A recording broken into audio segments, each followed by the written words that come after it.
In the movies, everyone who wants to sing can sing. Why isn't that true in real life? A look at human vocal production. Up next on Science Goes to the Movies.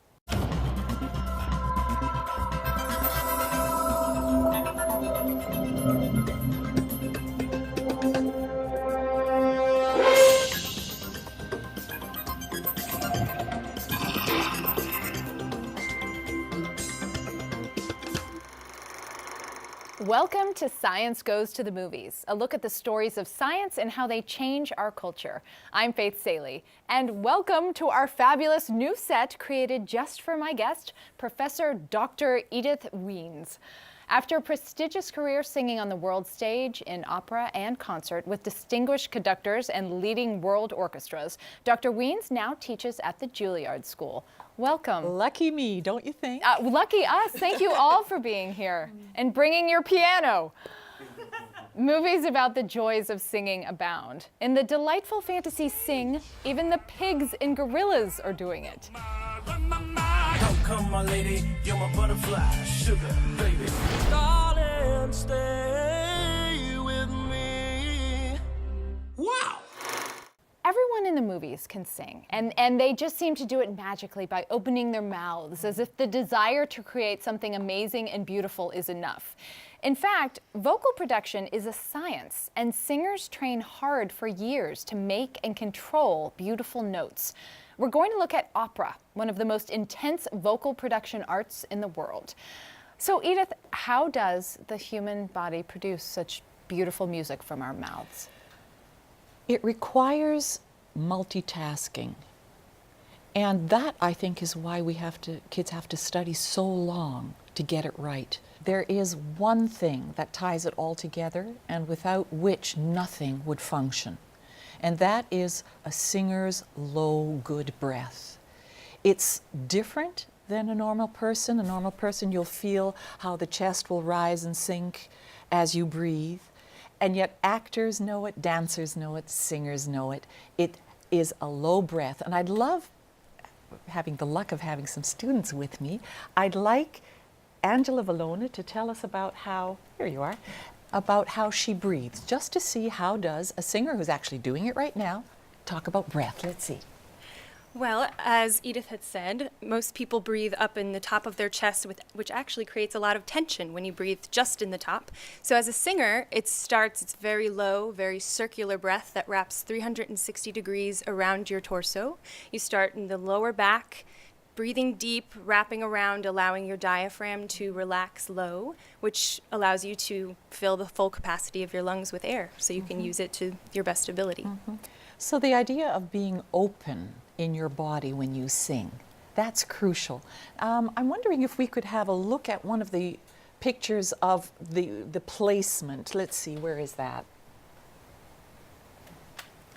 There's something called the pharyngeal cavity, and it's like this empty thing at the back, and that's got to stay open when you breathe and when you start using your breath to sing.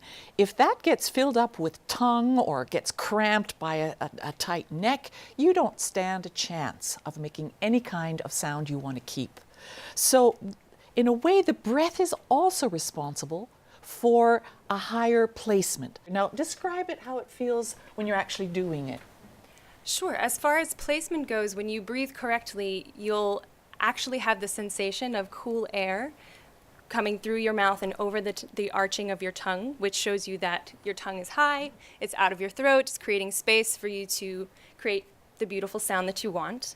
And that also helps catapult your sound up into what's called the mask resonance, that I'm sure you've heard that term before. A lot of singers talk about that, which is right here, where you would wear a mask, and vibrates through all of the bones in your face and through your sinuses, where a lot of your resonance and beautiful tone comes from. And so the science of it is that when the sound is coming out, or the breath is so high in your mouth, it's actually resonating with your skull? Is that part of what amplifies? Yes, and there are little bones right here that if the air hits those, they will give you the overtones. They will give you all of that lovely ability to sing over an orchestra into a big hall. Do you feel a buzz? Definitely. Really? I would like to do the following, if you think it's a good idea too, Faith. I'd love Angela to sing a few bars of Mozart with everything in place of placement and low breath. And then I'd like her to sing again, consciously taking away the technique, the science of it, and see what's the difference. I'd love that. Let's see. Great.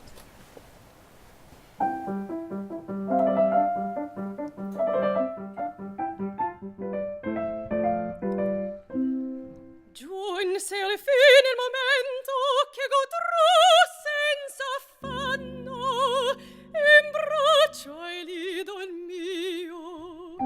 Gorgeous. Now, do the same thing without low breath and try to negate placement. Okay.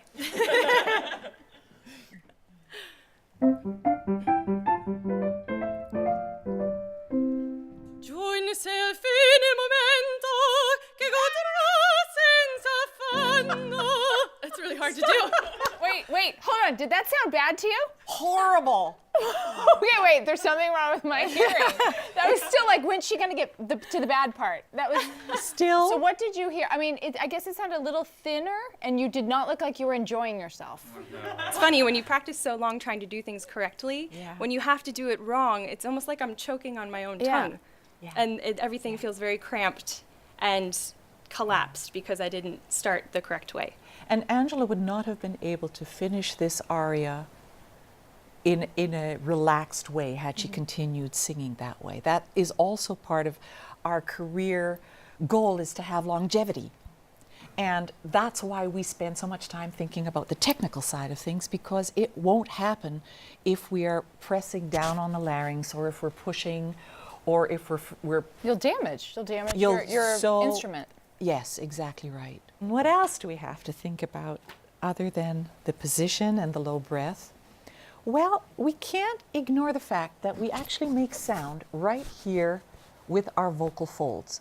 And our vocal folds are the size, they would fit on your little fingernail. All of that sound comes from a little tiny V on your fingernail. Now, you better take care of that little fingernail, because that's a lot of sound that's coming out from. So, there's something called onset, which means how do I actually close my folds to make the sound? And I'd like Alex Rosen to describe onset. What does that mean to you, Alex? Well, as Edith said, it's a small little V where your vocal folds live. And mine are a little bigger than a pinky fingernail, as Bragging. I'm a bass. Well, but it's the same function. Basically, the vocal folds are made up of a muscular layer on the bottom, and then a tissue, and then a mucosal layer on the top. And the idea, like a rubber band, which is higher pitched when stretched taut and lower pitched when slack, is to bring the vocal folds together just enough such that when you put air through them to vibrate them, the onset, or the beginning of the sound, is immediately straight from no sound to tone. And you don't want any disturbance to the onset, meaning from no vibration to full vibration. Wow, exactly right. Give me a low A, Sophia. Could you step back just a bit, and now give us a good onset on an ah. Gorgeous. Now give us two variations of a hopeless onset. So this is with not enough contact and too much air.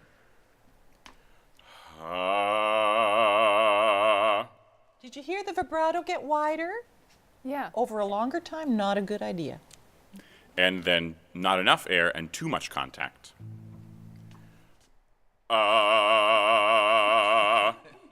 Which would empty the hall. So, I'd like you to talk about another topic too, and it's a huge one. It's two important things. It's the tongue and the jaw. Can you describe the ideal position of the tongue while singing? And then I'd like you to sing something with a lovely onset, with the tongue where it should be, the jaw where it should be. Go ahead. Okay, tall order. The tongue, as you might have seen in the diagram, is rooted not only in the jaw itself, it curves, the muscle sort of sits in your mouth in a curved position and curves around and roots here, and then is connected to all of the cartilage down in your larynx, where your vocal folds are couched. So the idea is to open the pharyngeal cavity, as we were speaking about before, by removing as much of the tongue as you can out from the cavity while maintaining the vowel shape. After all, the tongue is what forms all of our vowels, along with the lips and the aperture of the jaw opening the mouth. And also to keep it as relaxed as possible, because as any tension in this very strong muscle of the tongue will inhibit your ability to make beautiful, free, relaxed tone. Tell me about your jaw. How do you open your mouth? This is something Edith and I have talked a lot about very recently. The jaw is tricky because if you open it too far and hinge it as it hinges down and back, you can cut off your pharyngeal cavity. Like that. Try this at home. Push your jaw back and just see how great your voice feels. And eventually you'll get to a place where it pushes and prevents you from singing. But if it's too far forward, it will pull and create tension. So the idea is to just release down and easily, such that the tone is completely untampered with. Yeah, that's right. Give us a few bars of music. Sure. Step back just a tad. There we go.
Thanks, Alex.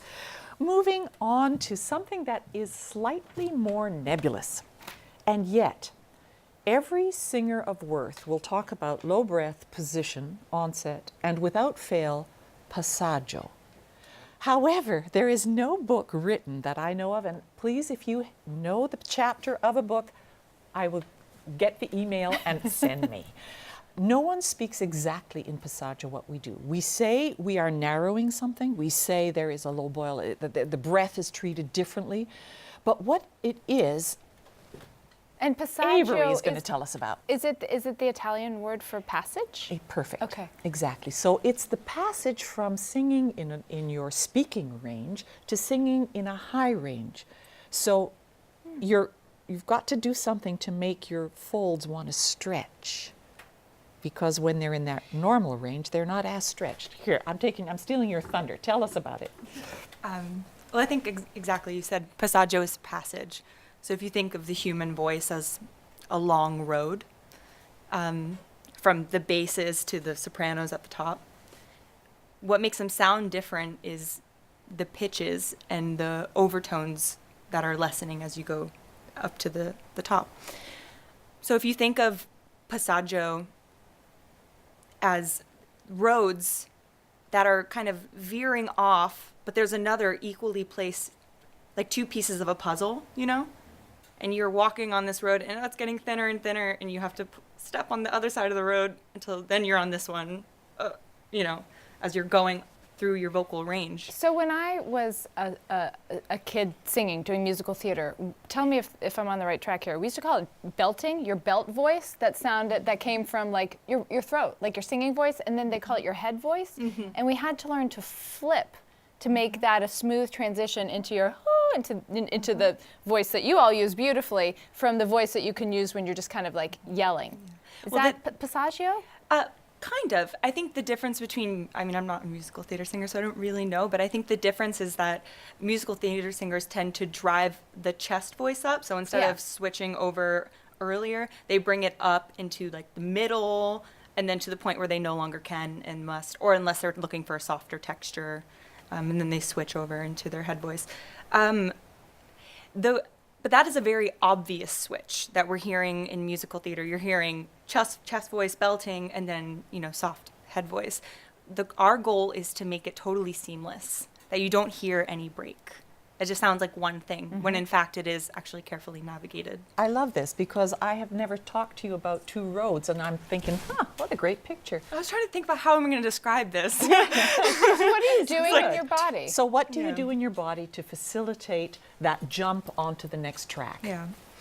Well, when we talk about the mechanics we're working with are so small. It's any minute change can have such a profound impact because we're dealing with such tiny mechanisms. So actually, I think the way that I go is mental, because when you think something, your brain sends the signal.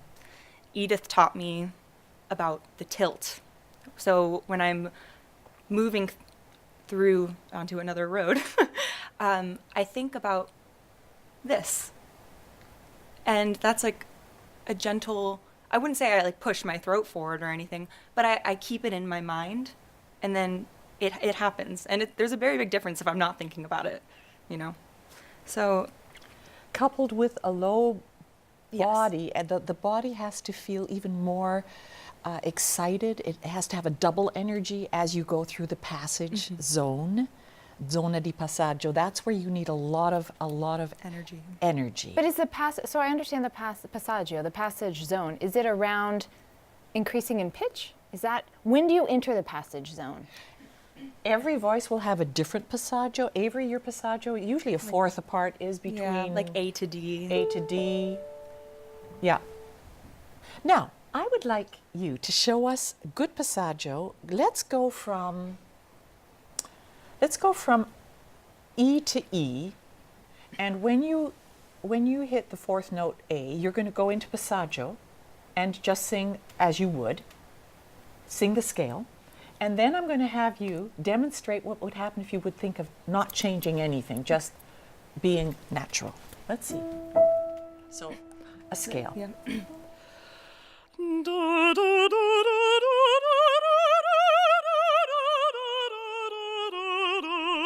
Super. Sing it again without the D in between so we really hear how incredibly seamless it is.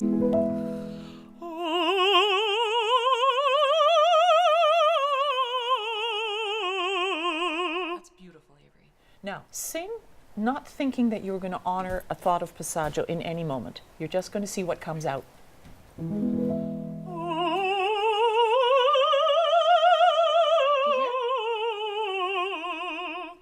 The untrained ear did not hear a big difference. It all sounds beautiful to me. What did you hear? What was the difference? What was it? Well, I think the question could be twofold. What did you feel differently? How would have you felt continuing to sing? Yeah. And what I heard was that the sound became grainy and less round and more gravelly, which at the end of the day would stop her from being expressive. How did it feel? There is more. It almost takes more effort to sustain that. Is passagio a neurological choice? Yes. Wouldn't you say? I think it's a real thing, but I think the key to navigating it is neurological. Yeah. Very good. Avery, sing some Carmen for us and show us what a good passaggio has done for you. So you don't want me to sing it bad? I was practicing that. Yeah.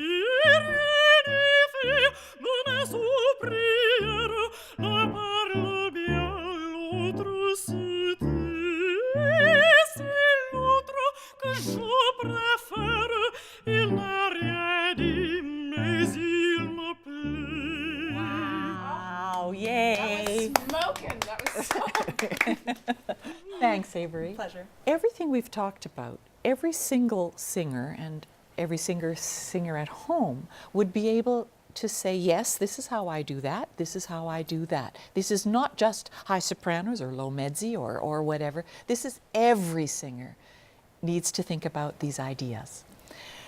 So we come to something that is unique perhaps to opera, and that is the concept of legato.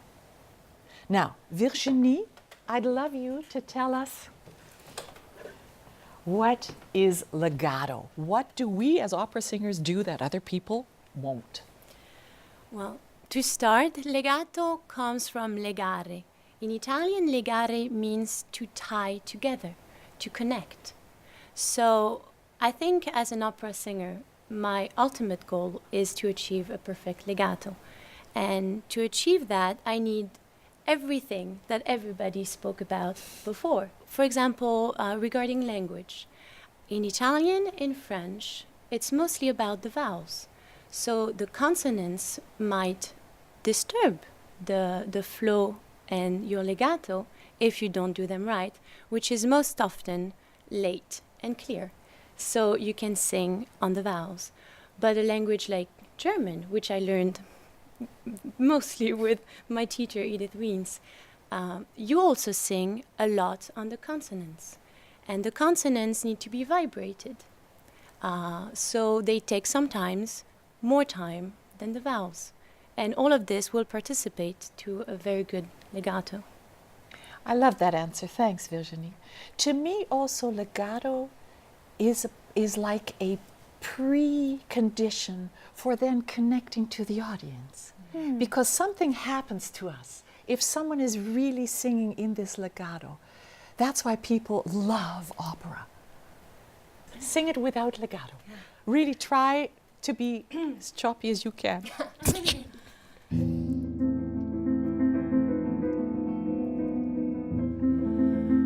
Mon enfant, ma sœur, songe à la douceur d'aller là-bas, vivre ensemble.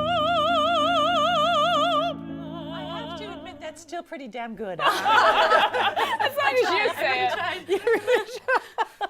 So what it would mean is that if someone knows the language intimately, they would realize that the words are not being compelled forward into the idea of the phrase. That maybe is what they would hear, because I have to say it was lovely. Sing on this time. From the beginning? Sure.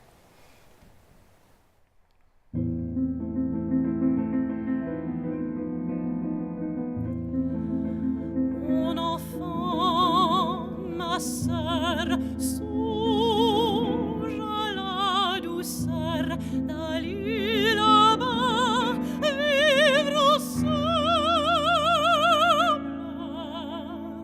aimer à loisir, aimer et mourir au pays qui te ressemble. Les soleils mouillés de ces ciels brouillés pour mon esprit, oh les charmes si mystérieux de tes traîtres yeux brillant à travers leurs larmes.